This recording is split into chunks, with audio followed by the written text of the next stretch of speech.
Hello YouTube, this is Morgan Airspeed Prime here with my next The Dragon Prince video. So after 3 years, The Dragon Prince is finally back. Today is the release date of Season 4, Book 4, Earth.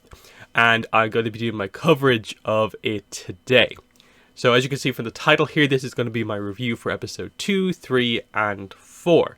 If you're wondering why not episode 1, they released episode 1 early on YouTube and a live stream, so I've already reviewed that as of a couple of days ago. So if you want to see my thoughts on episode 1, I have a separate video that I'll link below. But for now, I'm in the middle of my kind of initial watch through, so I haven't seen the full season yet. I literally watched episode 2, 3, 4, and that's up into book 4 as far as I've gone so far. In my next video, I will likely cover episode 5, 6, and 7, and then one final video today to cover the final 2 episodes, 8 and 9. That way, I'm not just reviewing the whole book and trying to cover it in one video, and I'm breaking it down a little bit, but also not doing like 8 videos today. So, episode 2, 3, and 4. So we have Fallen Stars, Breathtaking, and Through the Looking Glass. Still very much feels like the introductory section of the book. After episode 1 was also somewhat introductory. You're beginning to see some of the plots beginning to form here, especially with how episode 4 ends, and it feels like things are really beginning to kick off because of course, Claudia, Viren, and Terry finally have the sort of being from the chrysalis that will guide them to, I suppose, how to free Aravos. And our hero characters have pretty much just found out a lot of details about Aravos and that something is beginning to happen. Now, I suppose the next episode is going to be them figuring out what they actually have to stop, because I don't think we've got to the point yet where they know precisely what's going on. They've been told that the staff of Zeard, so Viren's staff, has been taken, but not necessarily by who.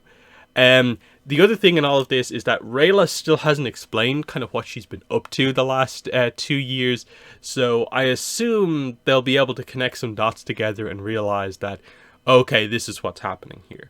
That if Rayla can basically explain that, oh yeah, like Claudia's been doing stuff the last couple of years, that would put them on the track to basically be like, okay, Claudia seems like the only option for someone who would realize the significance of that staff, and has a connection, I suppose, through her father to Aravos. Because that's the interesting thing, I think, coming out of this, is that it feels like, oh yeah, like none of the other characters really were like aware of Aravos, because he mostly only appeared as the star kind of caterpillar worm thing.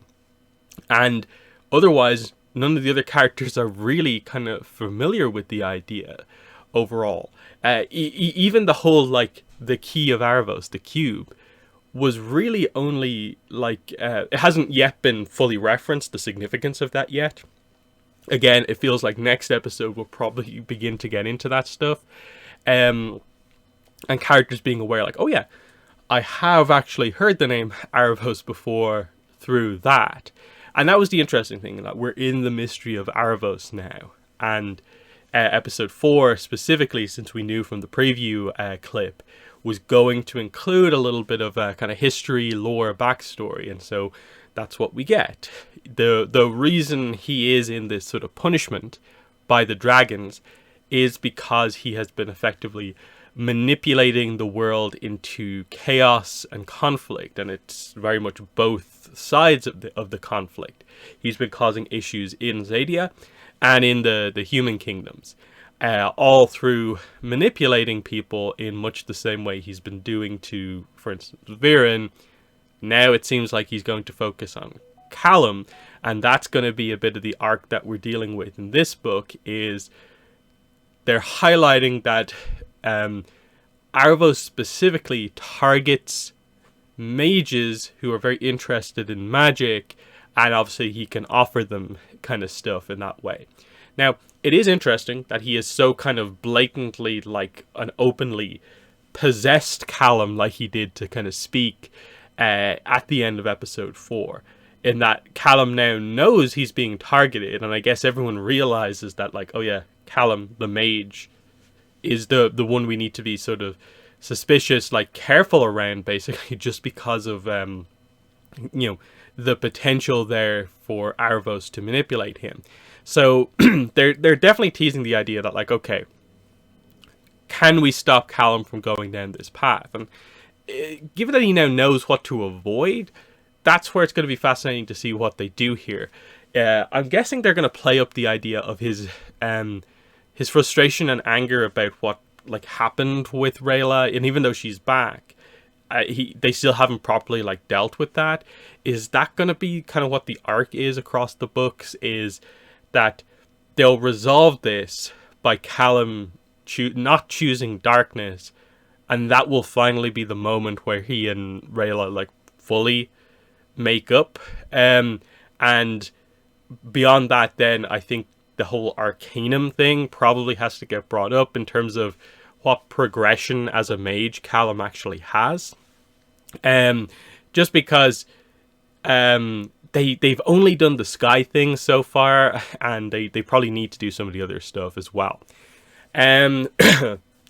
Other plot points. So we do get the arrival of Zubeia and Zim into Katalis, basically. And they kind of combine this with some of the plots related to, say, Amaya and Janai and her brother, and then also what seemed to just be like a kind of unnamed kind of human character, unnamed sun elf character having a conflict in the camp that is basically Sunfire Elf kind of territory. And this is how they explored the peace between humans and elves. Now, one of the things going into the book that I was talking about quite a bit was obviously the idea of, like, I think they're not being specific enough here, where it feels like this is not peace between humans and elves. It's peace between basically Katalis and the Sunfire Elves, because none of the other species effectively of elves seem to be particularly involved in the story up to now. There are individual relationships, but the leaders of all the other elven kingdoms, or whatever way you want to call it, aren't really involved in the story. So this is probably what you have to do, is to see, can you resolve and find some sort of a peace between the two kind of like closest neighbors across the border. And this will show that it is actually possible for other things to happen. Obviously, we know they're making the point that on an individual level, absolutely, these relationships can't happen. But I think the Janai's brother's issue with the impending marriage sort of highlights the problem. He doesn't have a problem with his sister marrying a human. It's more that because she is the queen, an official marriage for her would very much tell the people that this is the new norm. We are not trying to get back to the way things were before. And there's also the sense that Janai hasn't really considered all that much about, okay, like, we're in this temporary camp living with humans. When we rebuild like a more permanent city or whatever, do the humans stay or do they go?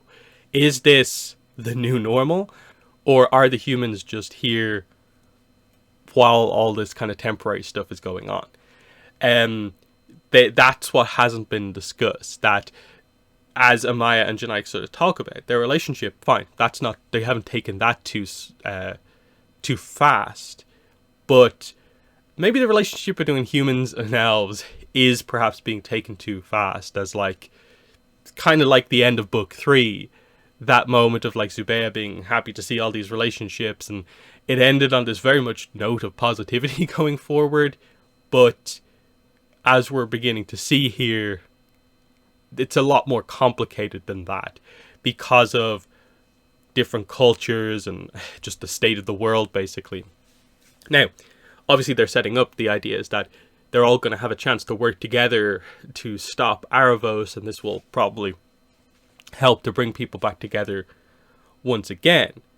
But this is where you bring up probably what Ezran had to say. The meeting with Zubeia and Zim went well, but when they came to reveal the sort of painting, the portrait, someone had obviously vandalized it, basically. And Ezran was shocked, stunned about this, and they wanted to make a big fuss about it. But then they realized that, oh, wait, actually, no, we have to acknowledge that we can't just immediately skip past everything that's come before.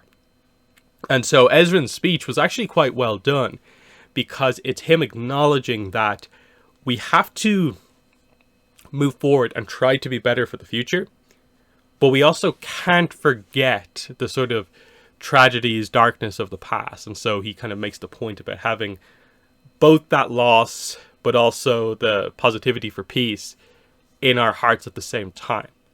And so highlighting the idea of just not just moving past it, but like acknowledging it and progressing. So that was actually a quite well done speech that actually got people on side. Otherwise, the meeting actually went pretty well. You know, Soren had his jokes. Callum came in late with the planned magic act. There was the giant fruit tart, which of course got exploded. And yeah, overall went pretty well. It is interesting, you know, Zim, I suppose, is still very young, so he can't talk yet. I'm guessing we'll get that eventually, because it feels like something that sort of has to happen. But otherwise, Zubeia is the one kind of doing most of that. The plot with the sort of random characters I thought was quite interesting, because it highlights, okay, they're actually getting on quite well. It's been 2 years.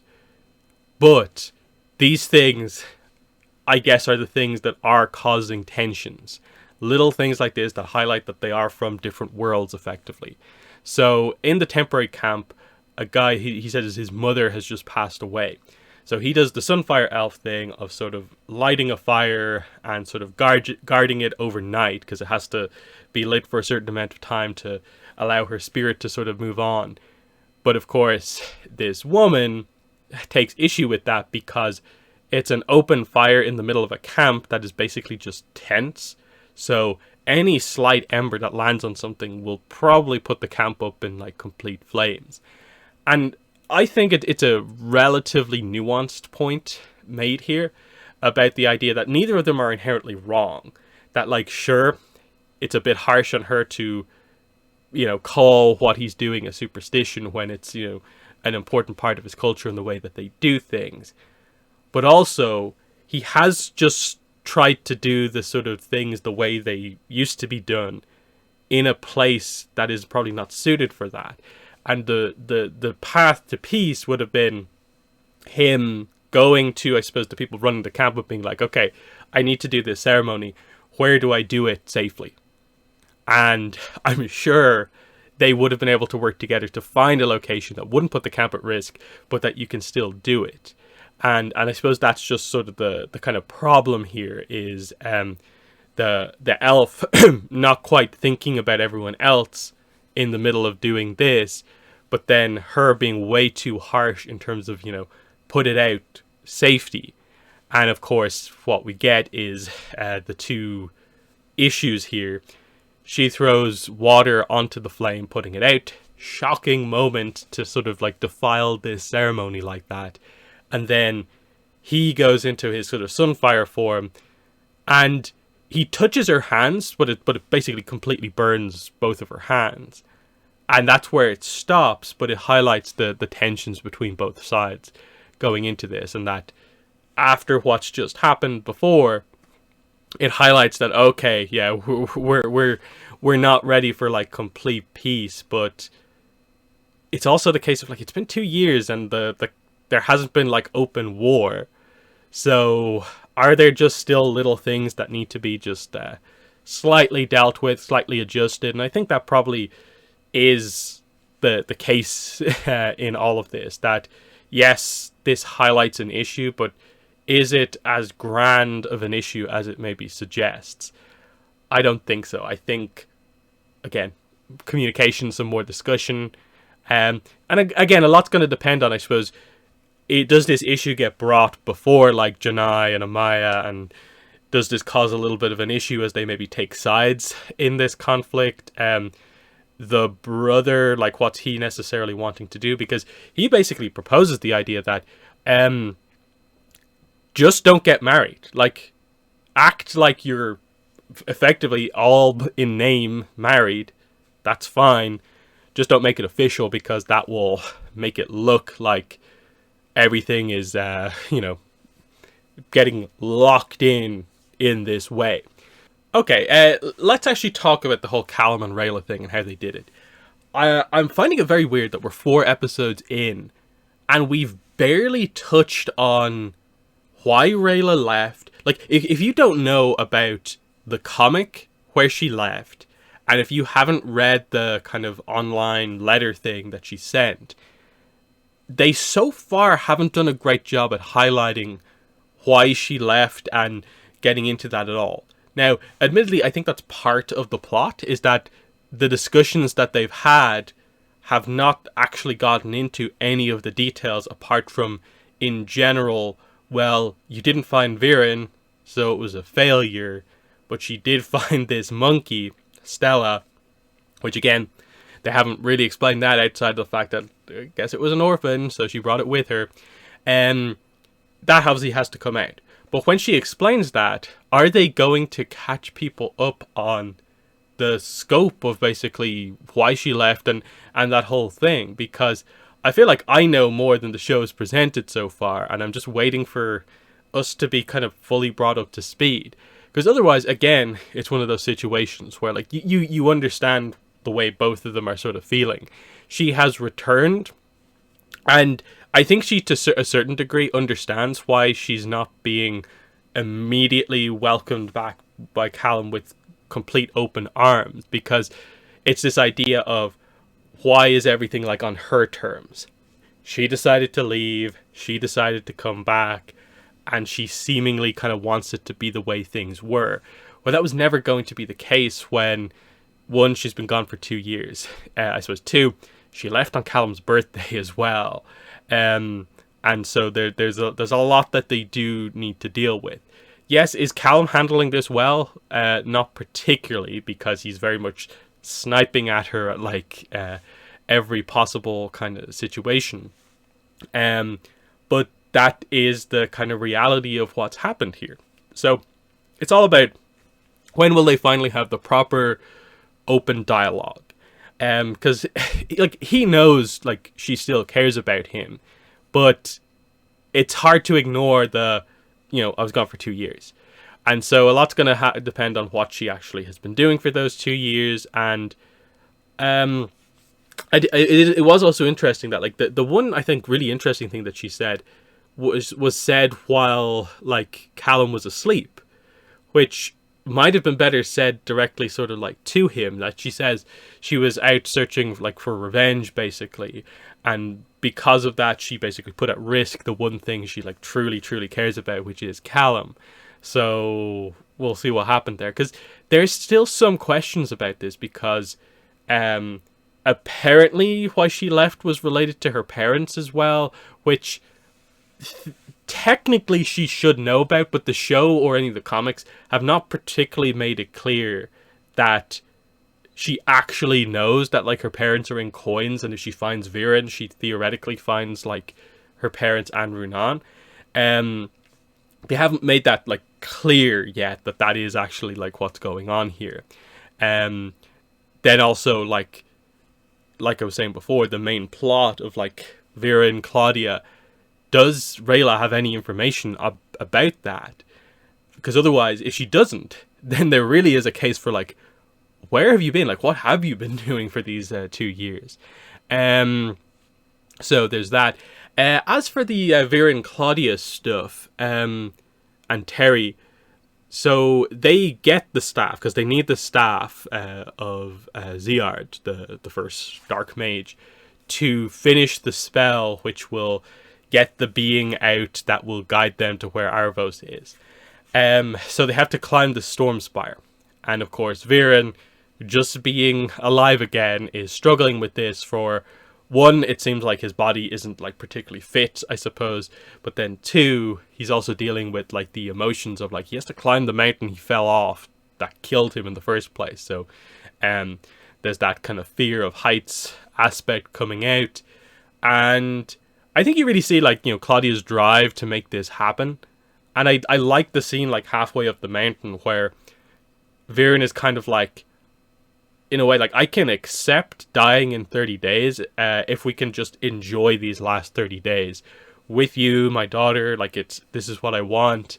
And it's an interesting one because it seems like he's sort of, to a certain degree, kind of like done. And he's like, I will be able to accept this with just some final happy moments, and we move on from that. But what you're seeing, what you're seeing is, of course, Claudia's like fear of loss beginning to come out. She won't let this happen. That's why she's putting in so much effort and is basically willing to do whatever it takes to get her father back. And obviously this is meant to echo what Viren basically says to Terry later on, when Terry is looking for some like emotional support having just killed someone. Viren is like, good. And then his advice is ultimately just like, get a grip, like just, you know, get over it effectively. And so you sort of see the problem here of like, oh yeah, okay, so Viren, it looked like he was on this sort of trajectory to be better and more self-reflective of everything. He still doesn't take up the staff when asked though, so there is still like a hesitancy there, but there is still that core of, I'll do what needs to be done. But of course for him it's to protect other people. And Claudia, for the most part, seems like she's thriving now. What the problem is, I suppose, going to be, he wasn't there to see the fight where she put herself on the line. If he sees her basically putting her life at risk effectively just to save him, that could be a kind of changing point for Viren. I'm just intrigued to see where they go with this, because they're very much having Claudia walk down the same path that Viren did. They're also sort of doing a similar thing with Callum, but I think it's much more direct and obvious with Claudia that it's like exactly the same. Of like, Viren has kind of in a way lost a lot because of the crazy sacrifices he made to save people around him, and now Claudia is doing basically the exact same. What are we building towards here? That he's obviously going to have to balance between like, is what's happening here, what my daughter has to go through, worth me getting a second chance at life? The main conflict that really happens here is Ibis is still there. So we get a mage fight between Claudia and Ibis, and it's quite a long, lengthy fight that they actually have happen with the backdrop of Ezran's speech about, like, you know, we need to sort of like stop the violence, but acknowledge what has come before, but still have hope for the future.